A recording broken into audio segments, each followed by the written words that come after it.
এরপরে প্রশ্ন হলো, বিশ্ব ইজতেমায় যাওয়াটাকে অনেকে বেদাত বলে মন্তব্য করছেন, এ বিষয়ে আপনার দৃষ্টিভঙ্গি কী, দয়া করে জানাবেন। দেখুন, এই বিষয়ে আমরা এর আগে একাধিকবার বলেছি বিভিন্ন সময় যে বিশ্ব ইজতেমা এটা অন্য 10টি ওয়াজ মাহফিল বা অন্য 10টি ইজতেমা বা ইসলামী আলোচনা অনুষ্ঠানের মতোই। এখানে সাধারণত মানুষকে দিনী বিষয়ে উদ্বুদ্ধ করা হয় এবং দিনী চেতনা জাগ্রত করবার জন্য মোটিভেশনাল আলোচনা বয়ান পেশ করা হয়ে থাকে। কোনো মুসলমান যদি সেখানে আলোচনা শোনার জন্য নিজের দিনী চেতনাকে ধার দেওয়ার জন্য এবং দিনী চেতনায় উদ্বুদ্ধ হওয়ার জন্য সেখানে যান, তাহলে সেক্ষেত্রে সে যাওয়াটা প্রশংসনীয়। এটা নিন্দনীয় হওয়ার কোনো কারণ নেই, এটা বেদাত হওয়ার কোনো কারণ নেই। তবে যদি কেউ এখানে যাওয়াটাকেই স্বতন্ত্র ইবাদত মনে করেন এবং এখানে যাওয়াটাকেই স্বতন্ত্র সওয়াবের কারণ মনে করেন, কিংবা এটার কোনো অলৌকিক এবং আধ্যাত্মিক কোনো বিশেষত্ব আছে সেরকম বিশ্বাস থেকে তিনি যান, তাহলে সেটা নাজায়েজ হতে পারে, সেটা ভ্রান্তি হতে পারে।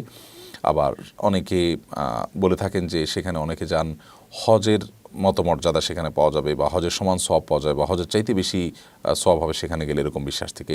তো এরকম বিশ্বাস থেকে যদি আদৌ কেউ চায়, তাহলে সেটা অবশ্যই গর্হিত হবে এবং বিভ্রান্তি হবে, সেই যাওয়াটা গুনাহ হবে, বেদাত হবে। তবে আমার বিশ্বাস এবং আমার ক্ষুদ্র অভিজ্ঞতা হলো যে লক্ষ লক্ষ মানুষ যারা সেখানে যাচ্ছেন, তারা ওয়াজ শোনার জন্য, আলোচনা শোনার জন্য, বয়ান শোনার জন্য যাচ্ছেন, সেখান থেকে বয়ান শুনে উদ্বুদ্ধ হয়ে আসার চেষ্টা করছেন।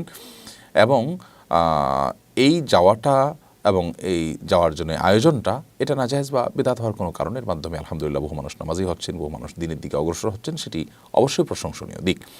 যদি সেখানে কোনো ভুল কথা বলা হয়, ভুল কোনো আলোচনা করা হয়, তাহলে সেই জায়গাটা নিন্দনীয় হতে পারে। সেটা তো শুধু বিশ্ব ইজতেমার সাথে খাস নয়, সেটা তো যেই কোনো দিনই মাহফিলই হতে পারে এ ধরনের ভুল কথা। তাই বলে ওই মাহফিলটাকে বিদআত বলার তো কোনো কারণ থাকতে পারে না, এই সম্ভাবনার কারণে অন্তত। আর ইজতেমার শেষ দিন, বিশেষ করে মোনাজাতের দিন, দূরদূরান্ত থেকে অনেক মানুষ অবশ্য যান সেখানে এ উদ্দেশ্যে শুধুমাত্র যে তারা মোনাজাতে শামিল হবেন। তো শুধু মোনাজাত বা দোয়ায় শামিল হওয়ার জন্য দূরদূরান্ত থেকে বা যাওয়ার কোনো দৃষ্টান্ত বা নজির শরীয়তে নেই। দিনই আলোচনা শোনার জন্য যাবেন, সেটি মৌলিকভাবে প্রশংসনীয় এবং তার মাধ্যমে আমরা উপকৃত হব, এতে কোনো সন্দেহ নেই। সেখানকার আলোচনার যে বিষয়বস্তু আছে, বক্তব্যের যে বিষয়বস্তু আছে, সেগুলো আমরা যেমনটি বললাম সাধারণত মোটিভেশনাল স্পিচ হয়ে থাকে। অতএব মোটিভেশনাল স্পিচ শোনার জন্য আপনি সেখানে যাওয়াটা, এটাকে নিন্দনীয় মনে করা বা বেদাত মনে করা আমি কোনো কারণ অন্তত দেখছি না।